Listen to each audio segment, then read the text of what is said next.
Les sénateurs désormais en vacances parlementaires, la clôture de la deuxième session ordinaire 2018 s'est déroulée hier au palais Omar Bongo Ondimba. La cérémonie relative était dirigée par le docteur Milebou Aubusson, le président du Sénat, en présence du Premier ministre chef du gouvernement et de quelques membres du gouvernement. Reportage. 2018, une année parlementaire riche en événements s'achève. Au palais Omar Bongo Ondimba, Lucie Milebou Aubusson, épouse Boussou, le président du Sénat, clôture la deuxième session ordinaire. Dans son discours circonstanciel, l'élu Le Tsamba Magotsi a fait le tour des grandes lignes de l'actualité nationale au cours de cette année.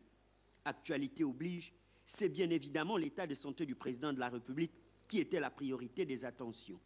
Le silence gardé par nous a semblé la meilleure réponse pour ne pas souffler sur les braises ardentes de tant d'ignominie. Monsieur le Premier ministre, votre visite à Rabat et le rendu par vous-même de cette rencontre est venu apaiser nos inquiétudes.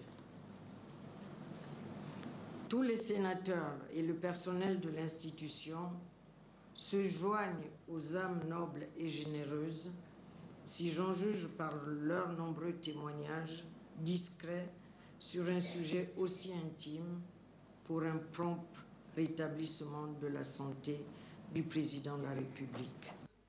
À l'heure où elle s'apprête à cesser ses fonctions de coordonnateur intérimaire de l'Assemblée nationale, occupée depuis la décision de la Cour constitutionnelle le 30 avril dernier, Lucie Milebou Mboussou a rendu hommage à tous ceux qui ont milité en faveur de la réussite de cette mission. Au terme de la décision 022/CC du 30 avril 2018, la plénitude des compétences dévolues au Parlement, événement inédit dans notre pays, mais qui répondait à un impératif constitutionnel en permettant ainsi d'assurer le fonctionnement régulier des pouvoirs publics. Il faut dire que cette année, le travail parlementaire a consacré le vote d'une vingtaine de textes par le Sénat. Outre ce volet législatif, la diplomatie parlementaire figurait aussi en bonne place dans les activités de cette institution à travers les missions conduites par son président en Guinée équatoriale et au Rwanda notamment.